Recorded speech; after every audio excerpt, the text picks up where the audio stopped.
하나님의 말씀은 디모데전서 6장 11절에서 21절까지의 말씀입니다. 저와 여러분이 한 목소리로 읽도록 하겠습니다. 오직 너 하나님의 사람아 이것들을 피하고 의와 경건과 믿음과 사랑과 인내와 온유를 따르며 믿음의 선한 싸움을 싸우라. 영생을 취하라. 이를 위하여 내가 부르심을 받았고 많은 증인 앞에서 선한 증언을 하였도다. 만물을 살게 하신 하나님 앞과 본디오 빌라도를 향하여 선한 증언을 하신 그리스도 예수 앞에서 내가 너를 명하노니 우리 주 예수 그리스도께서 나타나실 때까지 흠도 없고 책망받을 것도 없이 이 명령을 지키라. 기약이 이르면 하나님이 그의 나타나심을 보이시리니 하나님의 복되시고 유일하신 주권자이시며 만왕의 왕이시며 만주의 주시요 오직 그에게만 죽지 아니함이 있고 가까이 가지 못할 빛에 거하시고 어떤 사람도 보지 못하였고 또 볼 수 없는 이시니 그에게 존귀와 영원한 권능을 돌릴지어다. 아멘. 내가 이 세대에서 부한 자들을 명하여 마음을 높이지 말고 정함이 없는 재물에 소망을 두지 말고 오직 우리에게 모든 것을 후히 주사 누리게 하시는 하나님께 두며 선을 행하고 선한 사업을 많이 하고 나누어 주기를 좋아하며 너그러운 자가 되게 하라. 이것이 장래에 자기를 위하여 좋은 터를 쌓아 참된 생명을 취하는 것이니라. 디모데야 망령되고 헛된 말과 거짓된 지식의 변론을 피함으로 내게 부탁한 것을 지키라. 이것을 따르는 사람들이 있어 믿음에서 벗어났느니라. 은혜가 너희와 함께 있을지어다. 아멘. 오늘 본문 말씀 안에 보면 사도 바울은 디모데에게 크게 세 가지를 명령하고 있습니다. 첫 번째는 무엇인가 하면 11절부터 12절까지의 말씀으로 믿음의 선한 싸움을 싸우는 것입니다.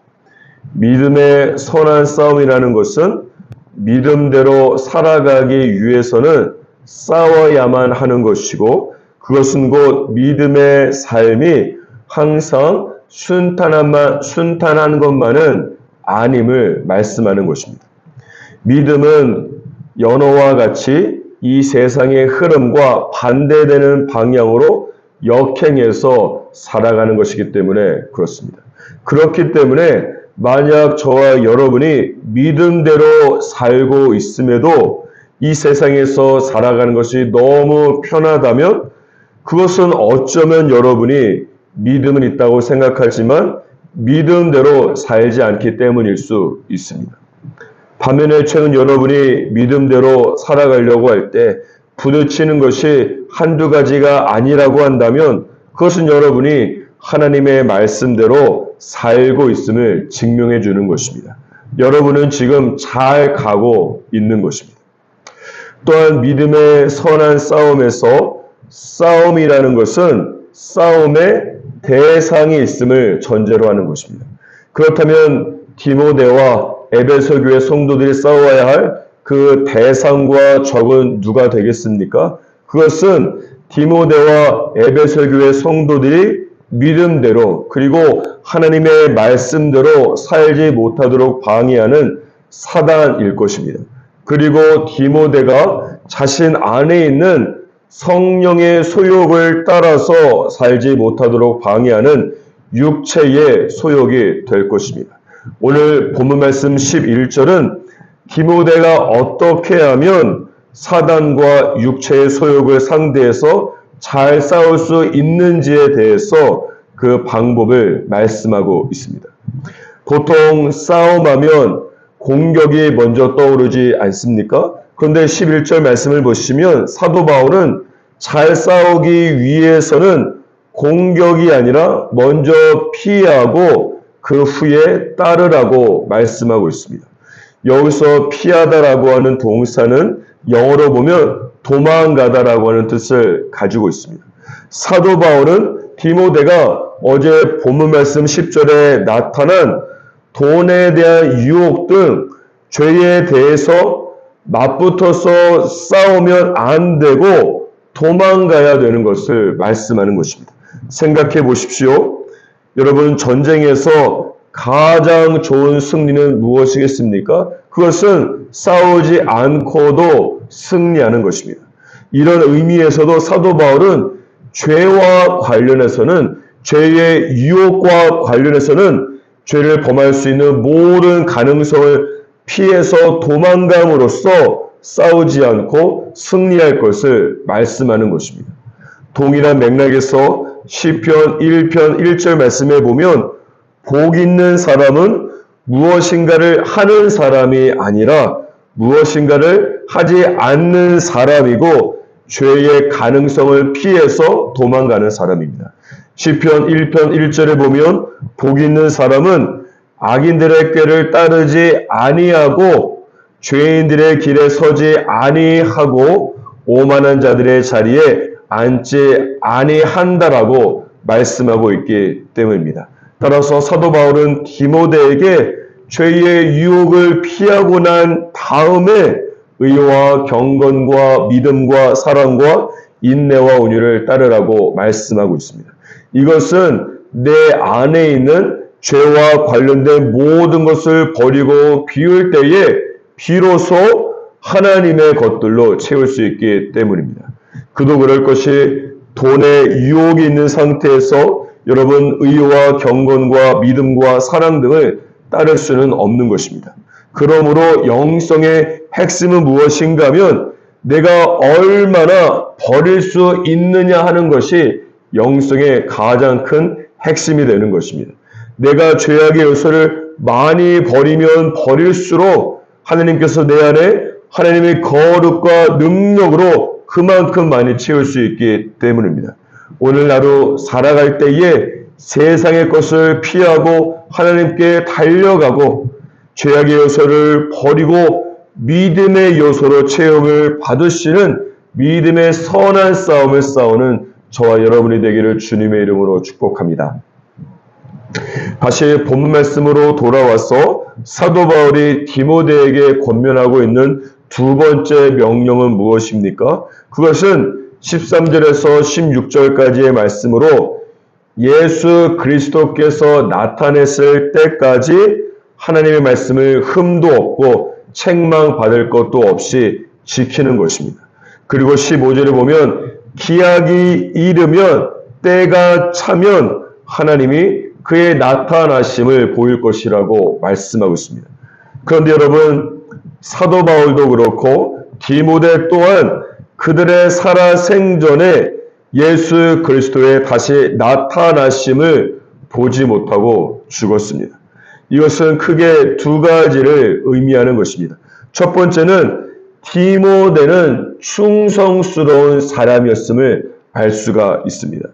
디모데는 죽는 그 순간까지 예수님께서 다시 오시지 않았지만 그럼에도 불구하고 죽을 때까지 하나님의 말씀을 지켰기 때문입니다. 이것이 바로 충성이라고 하는 것입니다.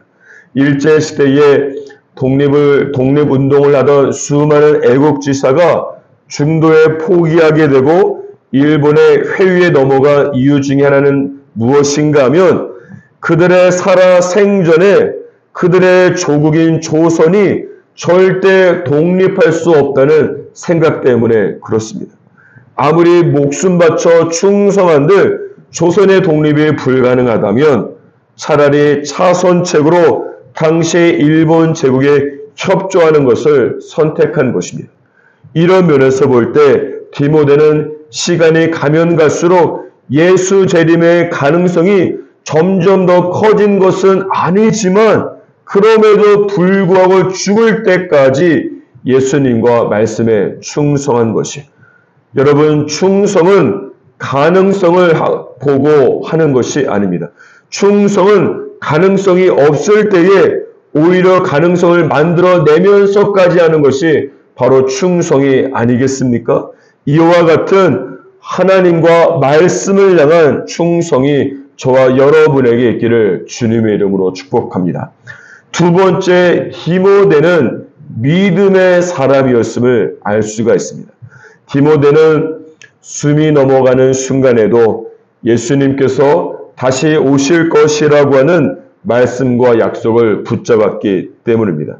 이것은 마치 히브리서 11장 13절에 보면 아브라함 등 믿음의 사람들이 그들의 후손이 주님의 약속처럼 해변의 무수한 모래와 같이 되는 것과 가나안 땅에 들어가는 것을 그들의 두 눈으로 보지는 못했지만 믿음을 따라 죽었으며 약속을 받지 못하였을 때 그것들을 멀리서 보고 환영한 것과 같은 것입니다.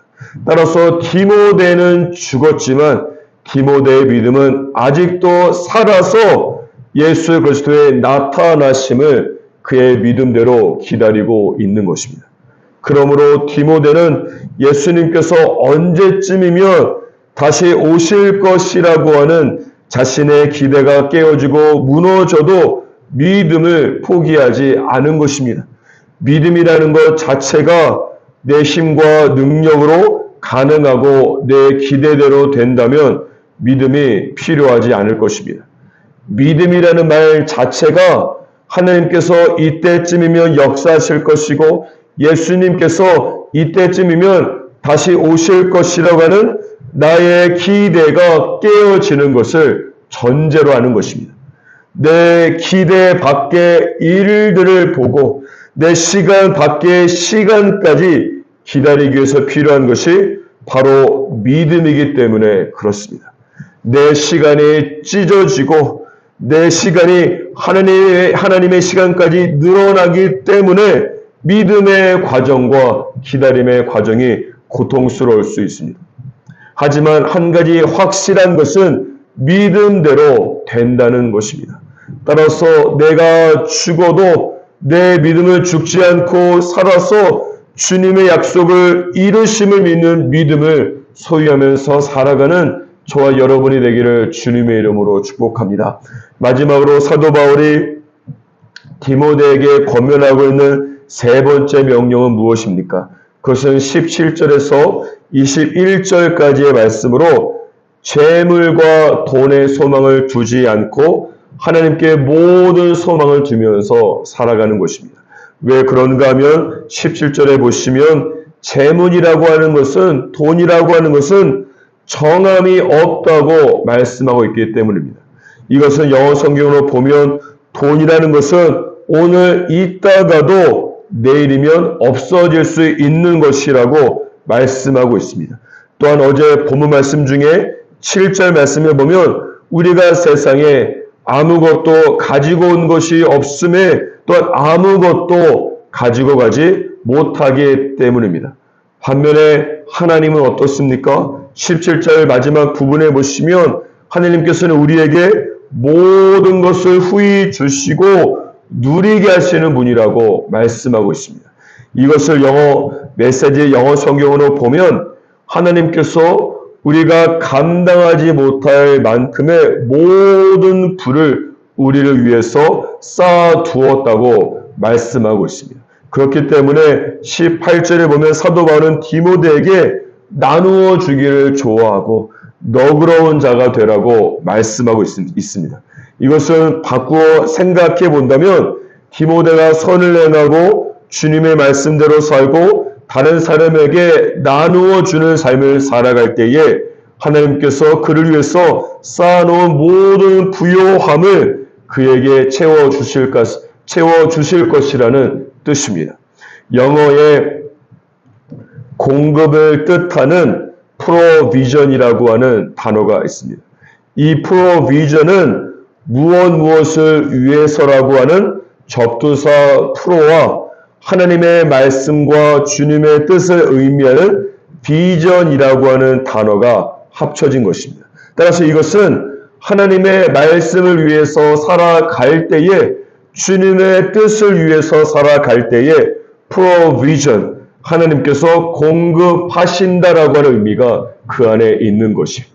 그러므로 사랑하는 여러분, 재물에 소망을 두며 살아갈 것인가 아니면 하나님께 소망을 둘 것인가의 문제는 요한복음 2장의 가나 혼인잔치에서 볼 수 있는 것처럼 많은 포도주를 위해서 살아갈 것인가 아니면 포도주를 주시는 포도나무 대신 하나님을 위해서 살아갈 것인가의 문제가 되는 것이요. 사랑하는 여러분, 저와 여러분은 이사야 40장 8절 말씀과 같이 풀은 마르고 꽃은 시들지만 영원토록 변함이 없는 하나님께 모든 소망을 두면서 살아가시기를 주님의 이름으로 축복합니다.